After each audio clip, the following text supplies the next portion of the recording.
Karena keterbatasan properti, kami mohon maaf bila suara bising dalam video ini mengganggu Anda. Halo semuanya, kami dari kelompok 7. Bagaimana kabarnya hari ini? Semoga sehat selalu ya. Nah, kali ini kita akan membahas tentang psikologi sosial. Sebelum masuk ke materi, alangkah baiknya kita perkenalan dulu ya.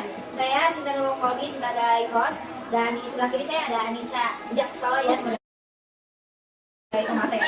Dan sebelah Anissa ada Listia sebagai pemateri juga. Pada buku psikologi sosial terdapat beberapa materi. Materi pertama yang akan kita bahas adalah tingkah laku dalam kelompok. Kelompok adalah agregat sosial di mana anggota-anggota yang saling tergantung dan setidak-tidaknya memiliki potensi untuk melakukan interaksi satu sama lain. Dalam kebanyakan kelompok, anggota-anggotanya melakukan kontak tatap muka yang teratur. Dengan kata lain, kelompok adalah dua individu atau lebih yang berinteraksi secara face-to-face yang masing-masing menyadari keanggotaannya dalam kelompok. Masing-masing menyadari keberadaan orang lain yang juga anggota kelompok dan masing-masing menyadari saling ketergantungan secara positif dalam mencapai tujuan. Nah, jika sekumpulan orang-orang yang sama berada di tempat yang sama seperti di halte bus, di perpustakaan, dan yang lain-lain, tetapi tidak saling berinteraksi dan memiliki tujuan sendiri-sendiri, tidak termasuk kelompok, melainkan itu agregat. Nah, jenis-jenisnya agregat itu apa aja sih? Itu bakal dijawab sama siapa? Anissa. Nah, untuk yang pertama adalah agregat statistik, yaitu semua anggota memiliki beberapa karakteristik, meskipun mereka mungkin tidak saling mengenal atau tidak saling berinteraksi. Nah, yang kedua nih, audiens merupakan orang-orang yang menjadi hadirin meskipun mereka tidak saling mengetahui dan tidak berinteraksi. Misal, semua orang yang hadir dalam suatu acara, seminar, atau semua orang yang mendengarkan siaran berita. Untuk yang nomor 3 adalah kerumunan. Kerumunan ialah sekelompok yang berada dalam kedekatan fisik dan berinteraksi terhadap stimulus atau situasi yang umum. Contohnya ialah para pengagum yang berkumpul di seputar ruang ganti seseorang. Yang keempat adalah tim. Sekelompok orang yang secara teratur berinteraksi dalam kaitannya dengan aktivitas atau tujuan tertentu, seperti kelompok kerja, tim olahraga, klub sepak bola, dan masih banyak lainnya. Nah, yang selanjutnya yaitu yang nomor 5. Sekalipun jenisnya banyak, pada hakikatnya keluarga terbentuk dari kelompok yang diikat hubungan kelahiran atau peraturan hukum yang biasanya tinggal bersama di suatu tempat. Yang keenam, organisasi merupakan agregat yang lebih besar dari orang-orang yang sering bekerja sama bersama-sama dengan cara yang terstruktur secara jelas, usaha mencapai tujuan bersama. Sebagai contoh, sistem sekolah, gereja atau masjid, partai politik nasional, atau sesuatu asosiasi. Oh, jadi agregat itu ada 6 macam ya. Dan sekarang kalau teori-teori pembentukan kelompok itu apa aja? Nah, yang pertama adalah teori orientasi psikologi yang ditemukan Dennis dan Sackett. Teori ini adalah seseorang masuk dalam suatu kelompok dengan keraguan siapa yang dalam kelompok itu akan menjadi tokohnya gitu. Ia juga merasa bimbang di antaranya, ingin mengikuti atau ingin melepaskan dirinya dari orientasi tersebut. Nah, yang kedua nih ada teori hubungan pribadi. Inti dari teori ini adalah dasar kebutuhan antar individu. Menurut Scratch, ada 3 kebutuhan macamnya, yaitu 1. Inklusi, kebutuhan untuk terlibat dan termasuk dalam kelompok. Yang kedua, kontrol, kebutuhan akan arahan, petunjuk, dan pedoman dalam berperilaku budi kelompok. Yang ketiga, ada afeksi. Afeksi itu kebutuhan akan kasih sayang dan perhatian dalam kelompok. Jadi setiap orang memiliki 3 kebutuhan tersebut, namun ada salah satu kebutuhan yang dominan. Nah, untuk yang ketiga adalah teori keterpaduan kelompok. Teori ini terbagi menjadi 2. Yang pertama adalah teori pra-eksperimental dan yang kedua adalah teori eksperimental. Oke, jadi manfaat bergabung dalam kelompok itu apa aja dan alasannya tuh mengapa dia masuk kelompok tuh? Iya, manfaatnya tuh. Ya, jadi alasan masuk kelompok itu ada 3. 1, orang-orang lain dapat menjadi sumber informasi yang penting. Nah, yang nomor 2, kelompok juga menjadi bagian penting dari identitas kita yang mendefinisikan siapa diri kita. Dan yang ketiga adalah kelompok membantu menegakkan norma sosial atau peraturan yang eksplisit atau implisit mengenai perilaku yang dapat diterima. Oh, jadi manfaat bergabung dalam kelompok itu ada 3 macam ya.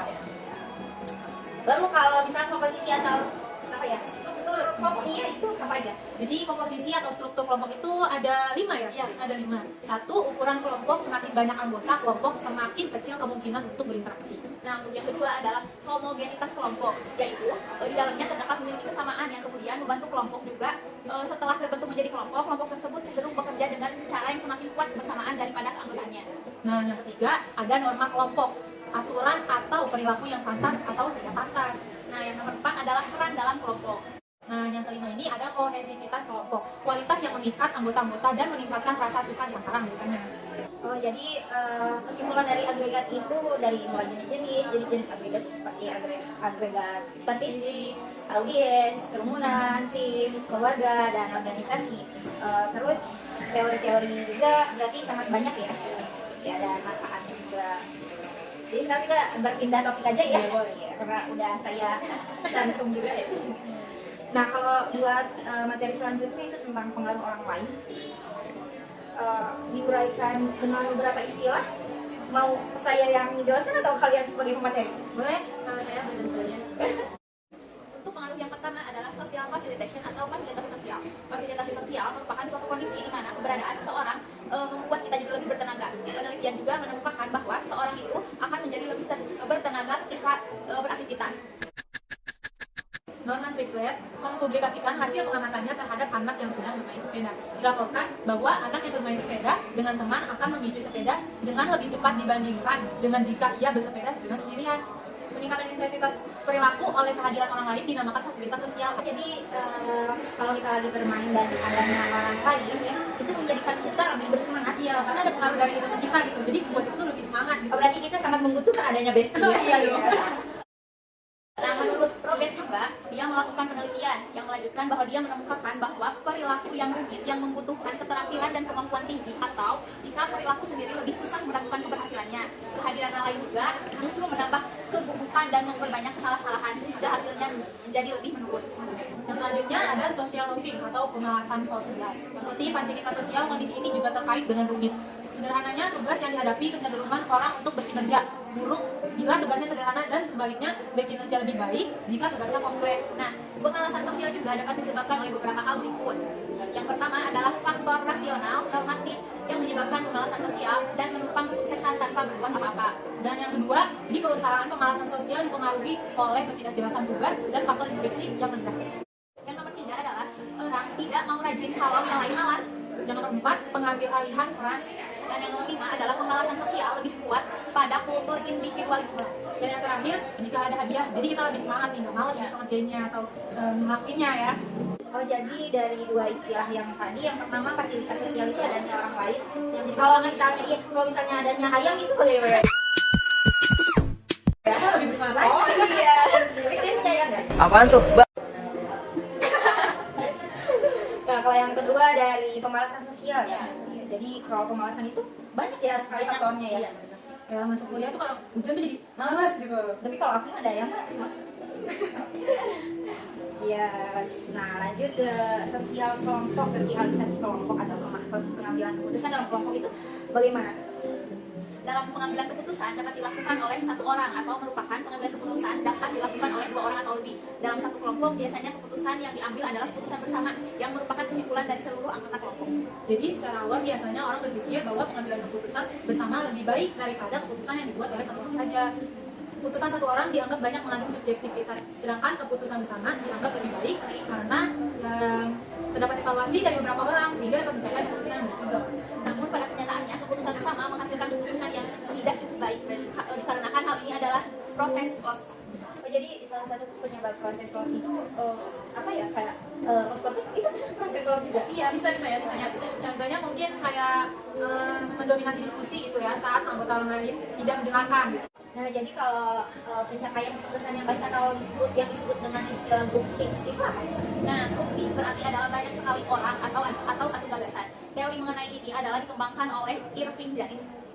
Menurut Janis, groupthink lebih mungkin terjadi bila berhadapan dengan rekondisi tertentu atau yaitu kelompok yang kohesivitasnya tinggi, yang berlawanan dan diatur oleh pemimpin cenderung mengarahkan keputusan sesuai dengan harapannya sendiri. Dalam groupthink cenderung lebih mementingkan mengelola kohesivitas kelompok dan solidaritas daripada pertimbangan fakta-fakta secara realistis. Nah, kalau untuk menghindari terjadinya groupthink itu bagaimana? Nah, di sini juga dijelaskan untuk menghindari groupthink menurut Prosity tahun 2009. Yang pertama adalah tetap netral. Ketua tidak mengambil peran direktif melainkan tetap netral pada setiap masukan. Dan yang kedua, mencari pendapat dari pihak luar. Ketua meminta pendapat dari pihak luar, kelompok, dan yang tidak terlalu menitik beratkan pada kohesivitas kelompok. Nah, yang ketiga adalah menciptakan subkelompok. Ketua membagi kelompok dalam subkelompok yang bertemu secara terpisah dan kemudian bertemu bersama untuk mendiskusikan rekomendasi yang berbeda-beda. Dan yang keempat, mencari opini secara anonim. Ketua juga perlu meminta pendapat anggota secara anonim, maksudnya merahasiakan identitas, sehingga setiap anggota dapat memberikan pandangan secara apa adanya tanpa khawatir akan penilaian dari anggota lainnya. Nah, sekarang lanjut ke kepemimpinan dalam kelompok. Nah, kalau tentang kepemimpinan dalam kelompok itu bagaimana sih? Dalam suatu kelompok terdapat orang-orang yang berperan sebagai ketua dan anggota. Seseorang yang berperan sebagai ketua biasanya memiliki peran sebagai pengambil keputusan dan juga diharapkan dapat memiliki kemampuan memimpin yang baik. Terkait dengan kepemimpinan, ada sebuah teori yang merupakan gagasan bahwa ciri kepribadian tertentu membuat seseorang menjadi pemimpin yang baik tanpa memperhatikan faktor situasi atau yang biasa disebut dengan lead person theory. Namun, sejumlah penelitian menemukan bahwa terdapat hubungan yang lemah di antara kepribadian dan kemampuan memimpin. Beberapa penelitian menemukan bahwa dibandingkan orang yang memimpin, seseorang pemimpin cenderung lebih cerdas, memiliki kebutuhan akan kekuasaan, karismatik, keterampilan sosial, terbuka akan pengalaman baru, dan yakin dengan kemampuan memimpinnya yang tidak kurang menurut. Oke, materi selanjutnya itu tentang perilaku antara kelompok ya. Adanya kelompok yang satu dengan yang lain dapat memicu kerjasama atau justru menimbulkan konflik. Dengan adanya kelompok lain, maka tidak menutup kemungkinan menimbulkan persaingan-persaingan yang apabila tidak disikapi dengan bijaksana, maka akan menimbulkan permusuhan antar kelompok. Benar begitu? Jadi di dalam kelompok itu misalnya ada persaingan itu bisa disebut antagonisme kelompok. Antagonisme kelompok merupakan hubungan atau interaksi yang saling bertentangan antara satu kelompok dengan kelompok yang lainnya. Adapun komponen dari antagonisme kelompok yang dikemukakan oleh pakar psikologi sosial terdiri dari Yang pertama adalah komponen kognitif, yang kedua adalah komponen afektif, dan yang ketiga adalah komponen perilaku. Ketiga komponen tersebut saling berkaitan tetapi tidak identik. memang stereotip prasangka dan diskriminasi yang tidak menyenangkan biasanya terjadi secara bersamaan. Yang selanjutnya adalah prasangka. Prasangka terhadap orang lain itu suatu kelompok sosial ternyata merupakan jenis sikap yang secara sosial sangat merusak. Prasangka berarti membuat keputusan sebelum mengetahui fakta yang relevan mengenai objektif tersebut. Prasangka juga ditetapkan pada bidang lain selain ras. Pengertiannya sekarang menjadi sikap yang tidak masuk Akal yang tidak terpengaruh oleh alasan rasional. Prasangka sosial adalah penilaian terhadap kelompok atau seseorang individu yang terutama didasarkan pada keanggotaan kelompok tersebut. Nah, jadi kalau begitu bagaimana cara mengurangi prasangka tersebut? Cara mengurangi prasangka yaitu suatu pemikiran negatif yang biasanya sulit untuk dirubah, termasuk prasangka. Namun prasangka dapat dikurangi. Untuk mengurangi prasangka tersebut terdapat beberapa cara. Yang pertama adalah efek sosialisasi, yang kedua adalah peran pendidikan tinggi, yang ketiga adalah kontak langsung. Dan ada juga konflik. Konflik adalah pertentangan antara dua pihak atau lebih. Konflik dapat terjadi antar individu, antar kelompok kecil, bahkan antar bangsa dan negara. Ada juga dampak konflik umumnya juga negatif. Yang selanjutnya adalah dilema sosial. Dilema terdakwa dalam kehidupan sehari-hari. Teori dilema terdakwa ini dapat menjelaskan mengapa dua orang atau dua kelompok saling bermusuhan tidak mau berdamai walaupun keduanya sama-sama menderita kerugian. Ada juga yang keempat, mengatasi dilema sosial. Walaupun dilema sosial sulit dihindari, dicegah atau diatasi sepenuhnya, para peneliti berusaha menemukan beberapa cara untuk mengurangi kemungkinan terjadinya dan memperkecil dampak negatif dari dilema sosial. Berikut cara yang dapat dilakukan adalah satu, pengaturan yang membuat peraturan. Dua, kecil itu indah. Tiga, komunikasi. Keempat, imbauan untuk berbuat baik atau imbauan altruisme. Kelima adalah terbuka dan transparan. Oh iya, tapi kalau misalkan sudah terjadi konflik dan sudah merasa dilema, bagaimana cara berdamainya supaya bisa bekerja sama lagi untuk mencapai tujuan? Nah, cara yang pertama adalah dengan melakukan kontak. Kontak atau hubungan langsung ialah salah satu cara atau salah satu hal terpenting untuk mendekatkan pihak-pihak yang saling berinteraksi. Berikut adalah beberapa hal yang terkait dengan kontak. Yang pertama adalah kontak yang tidak mendukung interaksi positif. Kontak yang justru mengurangi interaksi positif terjadi pada menantu yang tinggal dengan mertua. Dan yang selanjutnya ada kerjasama. Kerjasama merupakan sinergitas kekuatan dari beberapa orang dalam mencapai satu tujuan yang diinginkan. Ada beberapa faktor yang dapat memperbaiki hubungan antar dua kelompok dan meningkatkan kerjasama sebeberapa diantaranya yaitu satu, musuh bersama, dua, tujuan bersama, dan tiga, mempelajari sesuatu dengan cara bersama. Yang selanjutnya adalah dengan cara komunikasi, yaitu menyatakan komunikasi kelompok terjadi ketika tiga orang atau lebih bertatap muka. Biasanya di bawah pengarahan seorang pemimpin untuk mencapai tujuan atau sasaran bersama dan untuk mempengaruhi satu sama lain. Selanjutnya juga akan dijabarkan sifat-sifat komunikasi kelompok. Yang pertama adalah kelompok berkomunikasi melalui tatap muka. Yang kedua adalah kelompok memiliki sedikit partisipasi. Yang ketiga adalah kelompok bekerja di bawah seorang pimpinan. Yang keempat, kelompok membagi tujuan atau sasaran bersama. Dan yang terakhir, anggota kelompok memiliki pengaruh atas satu sama lain. Komunikasi antar kelompok dapat meningkatkan kerjasama. Komunikasi ini dapat terbentuk dengan cara tawar-menawar, mediasi, dan arbitrasi. Dan yang selanjutnya adalah dengan cara konsiliasi. Jika dua kelompok sudah sama sekali tidak dapat saling berhubungan, tiada gunanya untuk melanjutkan komunikasi. Dalam keadaan ini sebaiknya masing-masing pihak mengundurkan diri atau saling menghindari kontak untuk menghindari hal-hal yang negatif. Pengunduran diri dinamakan dengan konsilasi dan tujuannya adalah untuk meredakan ketenangan. Nah, untuk materi terakhir yang akan kita bahas That girl's got some serious. Yaitu psikologi terapan. Salah satu di antara fenomena yang sedang menjadi trending topik ya kali ini adalah bullying, mengenai bullying ya. Bullying itu apa sih yang biasanya terjadi di sehari-hari itu banyak ya? Iya, sekali. Bullying dapat terjadi baik secara nyata maupun di dunia maya. Teknologi yang sekarang semakin berkembang, kemudian dapat dipergunakan untuk hal-hal yang negatif. Salah satunya melakukan bullying di media sosial. Ini menjadi fenomena sosial dengan latar belakang dunia pendidikan, bahkan sekarang di dunia pekerjaan. Bullying sering disebut sebagai peer victimization atau peer harassment karena memiliki kesamaan makna. Nah, salah satu pakar juga menyebutkan bahwa bullying merupakan perilaku dengan 3 kriteria. Yang pertama adalah melibatkan niat buruk atau negatif dalam melakukan suatu perilaku yang membahayakan. Yang kedua ialah biasanya dilakukan secara berulang kali. Dan yang ketiga adalah terjadi dalam bentuk relasi kekuatan psikologis yang tidak seimbang antara perilaku dan korban. Karakteristik pelaku dan korban bullying. Menurut Heisler dan kawan-kawan, terdapat beberapa karakteristik bullies dan atau pelaku bullying. Antara lain adalah 1. Berusaha mengendalikan orang lain melalui ancaman verbal dan fisik. 2. Dua-duanya sama-sama aku suka. Cepat marah dan bereaksi menggunakan kekerasan lebih cepat dibandingkan orang lain. 3. Memiliki sedikit empati pada orang lain yang menjadi korban bullying. Dan yang keempat, menampilkan banyak perilaku agresif yang menonjol. Nah, untuk yang sekarang adalah kategori bullying. Menurut Carrick dan Grosvetter, secara umum mengkategorikan bullying itu menjadi 2. Yang pertama adalah indirect bullying, yaitu suatu bentuk manipulasi yang menyakitkan hati dalam konteks relasi pertemanan yang membahayakan orang lain seperti mengeksekusi sosial dan rumor jahat. Dan yang kedua, direct bullying. Suatu bentuk perilaku langsung yang dilakukan untuk menyakiti. Perilaku ini berbentuk overt behavior atau dapat dilihat secara langsung melalui aspek motorik dan verbal. Oh iya, kalau begitu apa yang membuat bullying itu bisa terjadi dan bagaimana penyebabnya? Nah, penyebab bullying yang pertama adalah penyebab eksternal. Karakteristik fisik yang menonjol kasus bullying adalah bahwa korban bullying biasanya lebih lemah secara fisik dibandingkan pelaku. Kontrol sosial yang lebih lemah di sekolah juga dianggap menjadi salah satu penyebab bullying yang terjadi di sekolah. Sekolah dengan kontrol sosial yang lemah memberikan ruang yang luas untuk terjadinya bullying, gitu dikarenakan penegakan kedisiplinan dan pemberian hukuman tidak dilakukan atau kurang ditegakkan oleh pihak sekolah sehingga terjadi rasa takut bagi siswa pelaku bullying dalam melakukan aksinya. Intervensi kelompok teman sebaya dalam interaksi sosial individu menjadi salah satu faktor eksternal perempuan. Siswa melakukan bullying karena pengaruh kelompok teman sebayanya. Sementara itu, keluarga juga dapat menjadi penyebab individu melakukan bullying.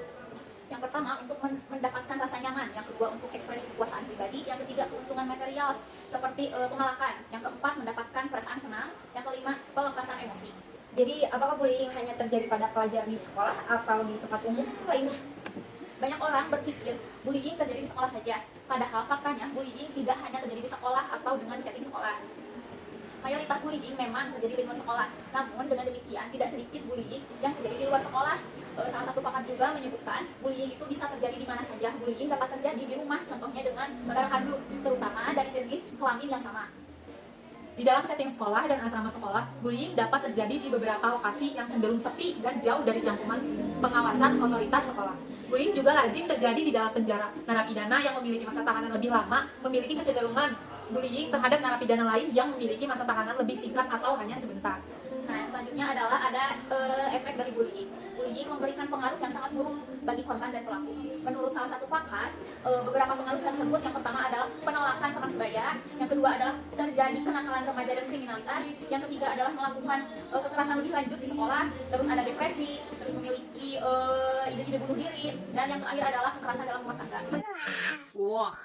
Tekanan psikologis yang dirasakan oleh korban bullying berpengaruh terhadap kondisi psikomotorik. Banyak individu korban bullying menjadi sulit tidur atau insomnia di waktu malam hari. Pengalaman-pengalaman buruk dan traumatis biasanya terus membayangi dan menjadikan individu mengalami insomnia. Sanders menyebutkan bahwa salah satu efek bullying adalah school phobia. Korban bullying di sekolah menjadi rasa takut untuk sekolah. Sekolah merupakan mimpi buruk bagi dirinya. Biasanya korban bullying mengalami penurunan prestasi, menjadi labil Secara emosi ya, Ya. dan mengalami stres ketika berada di sekolah. korban bullying tidak mampu melewati masa-masa sulit, seperti dia tumbuh menjadi individu harga diri yang negatif dan memiliki keterampilan sosial yang buruk. Korban bullying akan merasa tidak berharga karena intimidasi dan dehumanisasi yang dilakukan pelaku bullying. Oh, jadi bullying juga selain di sekolah, di tempat umum, ternyata bisa terjadi di tempat kita bekerja juga ya? Ya, bullying di tempat kerja atau workplace bullying juga menjadi fenomena yang lazim terjadi dewasa ini. Dalam beberapa hal, bullying di tempat kerja terjadi dengan lebih halus namun sangat mengganggu kondisi psikis korban. Nah, bullying di tempat kerja ialah kondisi di mana seseorang merasa terus-menerus merasa tertekan karena mendapatkan tindakan negatif dari sesama rekan kerja, di mana dirinya tidak mendapatkan kesempatan untuk membela diri. OAD menegaskan setidaknya ada 3 hal yang menjelaskan seperti apa itu bullying di tempat kerja. Yang pertama, penyerangan secara personal dari rekan kerja melalui perilaku tertentu yang sifatnya menghukum secara emosional dan psikologis. Nah, untuk yang kedua, dia berusaha untuk mencederai harga diri, kepercayaan diri, reputasi, atau perilaku meremehkan kompetensi rekan kerja yang berkaitan dengan tugas dan kewajiban mereka dalam institusi atau organisasi. Dan yang ketiga adalah dia berusaha melakukan terhadap rekan kerja secara halus untuk memindahkan kekuasaan dari kerja kepada diri sendiri. Oh, jadi menurut kalian kenapa sih di tempat kerja juga bisa terjadi bullying? Ada beberapa alasan mengapa seseorang melakukan bullying di tempat kerja terhadap rekan kerjanya. Menurut AOD, beberapa alasan tersebut adalah 1. Takut mengalami kegagalan dalam bekerja dan diketahui oleh orang banyak di tempat kerja. Hal ini mengakibatkan individu berusaha mencari kambing hitam atas kegagalannya dan kesalahan yang dirasakan agar dirinya tidak merasa malu. Nah, yang kedua adalah pemahaman bahwa kinerja yang ditampilkan tidak maksimal, tetapi dia mengakui bahwa hal tersebut merefleksikan ketidakmampuannya kepada orang lain di tempat kerja dengan menyatakan kinerja mereka buruk. Dengan hal ini, orang lain tersebut mendapatkan pandangan negatif karena persepsi buruk mengenai kerja yang ditampilkan, bukan karena dirinya. Dan yang ketiga, perasaan terancam dan cemburu oleh keberadaan rekan kerja yang mungkin lebih muda, lebih potensial, dan lebih berprestasi dibanding dirinya. Oleh karena itu, intimidasi dilakukan untuk menurunkan kepercayaan diri dan merusak reputasi rekan kerja yang dianggap sebagai saingan dan ancamannya tersebut. Nah, beberapa akibat bullying di tempat kerja, yang pertama adalah kinerja individu yang buruk, meningkatkan ketidakhadiran individu korban bullying, yang ketiga meningkatkan turnover karyawan, yang keempat berkurangnya produktivitas dan kualitas kerja karyawan, yang kelima meningkatkan pengeluaran pengobatan bagi karyawan, dan yang terakhir adalah memburuknya citra perusahaan. Nah, saya juga pernah membaca artikel bullying di tempat kerja ya. Lebih banyak terjadi pada karyawan wanita dibandingkan pada pria ya. Itu kira-kira penyebabnya karena apa ya? Jadi ada 2 penyebabnya ya. Yang pertama, direct bullying lebih sering terjadi dibanding indirect bullying. Dan yang kedua, bullying yang dilakukan oleh atasan lebih terjadi dibanding bullying yang dilakukan oleh sesama rekan kerja. Nah, untuk yang selanjutnya adalah cyberbullying. Ialah bentuk bullying yang luar biasa marak terjadi di dewasa gitu lah ya, di fase dewasa. Hal tersebut terjadi mengingat keterkaitannya dengan penggunaan teknologi informasi seperti komputer, telepon genggam, media sosial dan sebagainya. Sheriff memaparkan beberapa karakteristik cyberbullying seperti 1. Anonim. Keadaan yang anonim atau tanpa identitas membuat perilaku cyberbullying bisa secara bebas melakukan cyberbullying kepada banyak orang secara terang-terangan. Nah, yang kedua adalah audiens yang tidak terbatas. Banyaknya menyebabkan mereka ikut serta beramai-ramai melakukan bullying. Hal tersebut dapat terjadi di forum-forum diskusi atau kolom komentar di halaman berita tertentu. Media sosial memberikan ruang yang sangat luas untuk terjadinya cyberbullying, seperti mengunggah status kemarahan, terus berkomentar di dalam media sosial itu menggambarkan cyberbullying. Cyberbullying bisa terjadi di mana saja dalam konteks daring. Adapun bentuk cyberbullying, terdapat beberapa bentuk perilaku cyberbullying. Menurut Miller, ada beberapa perilaku yang tergolong cyberbullying. Yang pertama yaitu flaming. Flaming adalah perilaku menyudutkan argumen melalui pesan yang berisikan kemarahan, pesan yang kasar, dan vulgar di chat room. Nah, yang kedua adalah harassment. Harassment merupakan perilaku dalam bentuk secara berulang kali mengirimkan pesan yang sifatnya menekan atau mengejekkan. Dan yang ketiga, cyberstalking. Cyberstalking adalah usaha membuat seseorang menjadi berasa tidak aman. Cyberstalking merupakan perilaku yang sering terjadi berulang kali mengirimkan pesan yang sifatnya mengintimidasi dan berbahaya kepada orang lain. Nah, yang keempat adalah denigration, merupakan perilaku membicarakan target secara tidak benar, seperti memasang status yang tidak benar atau fitnah, atau biasanya disebut dengan kejam mengenai seseorang supaya target tersebut rusak reputasinya. Dan yang kelima adalah impersonation. Bentuk perilaku ini berpura-pura menjadi orang lain, biasanya dengan membuka akun baru di sosial media atau fake account, dengan tujuan agar orang yang diakun menjadi terlihat buruk atau mengalami bahaya. Meretas akun orang lain dan berpura-pura menjadi orang lain itu juga termasuk. Yang keenam adalah outing. Perilaku tersebut ialah memasang materi yang berisikan konten sensitif, membuat trik atau strategi dengan cara meminta informasi dengan yang memalukan gitu mengenai seseorang dan akan menyebarkannya. Yang ketujuh adalah exclusion. Exclusion adalah perilaku mengeluarkan seseorang dari grup daring atau komunitas daring secara sadar dan tidak memberikan izin agar yang bersangkutan tidak dapat untuk ikut serta dalam percakapan elektronik di dalam grup secara daring. Nah, yang selanjutnya adalah pelaku cyberbullying. Yang pertama adalah occasional cyberbullying atau pelaku yang melakukan cyberbullying pada waktu-waktu tertentu saja. Yang kedua adalah frequent cyberbullying atau pelaku yang secara konsisten dan secara berkelanjutan melakukan cyberbullying. Adapun efek cyberbullying, pada dasarnya efek cyberbullying pada korban yang mengalaminya nyaris sama dengan efek korban bullying ya.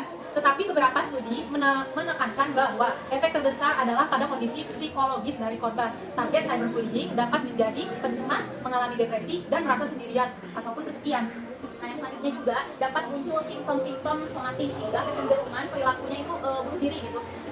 Efek dari cyberbullying secara jelas berakibat bukan hanya pada melakukan bunuh diri, melainkan juga pada hal merencanakan serta melakukannya secara serius. Oh jadi dari yang saya cakup tadi tentang bullying ternyata sangat banyak ya, soalnya dari mulai di sekolah, di tempat kerja, bahkan keluarga bisa juga bisa sekali. Jadi kembali lagi pada kalian, apakah pernah mengalami atau melihat secara langsung kejadian bullying itu? Kalau dari aku pribadi kayaknya kalau dulu dari SD itu mungkin pernah ya kalau misalnya kita dipalak gitu sama teman Iya. cowok gitu udah masuk bullying. Iya mungkin kan itu kita nganggapnya sepele gitu lagi kecil. Kalau misalnya sekarang kan udah ngerti lah gitu. Ya kalau di rumah mungkin berantem kecil ya karena saya punya kakak perempuan gitu. Jadi pernah iya soal itu. Nah, kalau untuk saya mendapatkan perilaku bullying tersebut sepertinya nggak tahu belum pernah apa nggak sadar Iya, nggak sadar gitu ya. kurang Tapi saya sering menyaksikan gitu ya, seperti kalau body shaming itu termasuk bullying Oh, bullying juga juga ya. Iya. Nah, saya seringnya itu melihat teman-teman saya juga melakukan body shaming gitu ya. Oh, iya. Jadi mungkin semua orang, bukan hanya kita ya, mungkin orang tua juga yang sudah hidupnya udah puluhan tahun juga pasti mengalami bullying ya. Apalagi di zaman sekarang yang bukan hanya di dunia nyata tapi di dunia maya bisa Iya, sering jadi ya. Apalagi banyak yang nggak sadar. Kayak Iya, banyak biar yang menyindir Iya, kan. banyak yang bikin akun fake gitu Iya. buat dapetin orang atau bikin video yang gak jelas gitu kan. Itu kan juga termasuk cyberbullying ya. Oke, jadi cukup sekian yang bisa kita sampaikannya dari 3 bab yang kita rangkum ya. Semoga bermanfaat dan bagi khususnya buat kita, umumnya buat kita semua. Saya Sinta Nurul Kolbi sebagai host, pamit undur diri. Saya Anissa Felianti sebagai pemateri pamit undur diri. Saya juga Listian Latifah sebagai pemateri pamit undur diri. Terima kasih untuk kalian yang sudah menyimak video ini dan menontonnya sampai akhir. Assalamualaikum warahmatullahi wabarakatuh. Jadi dicukupkan sekian dari kelompok 7. Saya Sinta Nurul Kolbi sebagai host. Saya Anissa Nurul sebagai dokumentasi. Saya Anissa Felianti sebagai pemateri. Saya Listian Latifah sebagai pemateri. Dan satu lagi ada Tika, ya dia lagi sakit jadi gak bisa ikut mendokumentasikan tugas kali ini.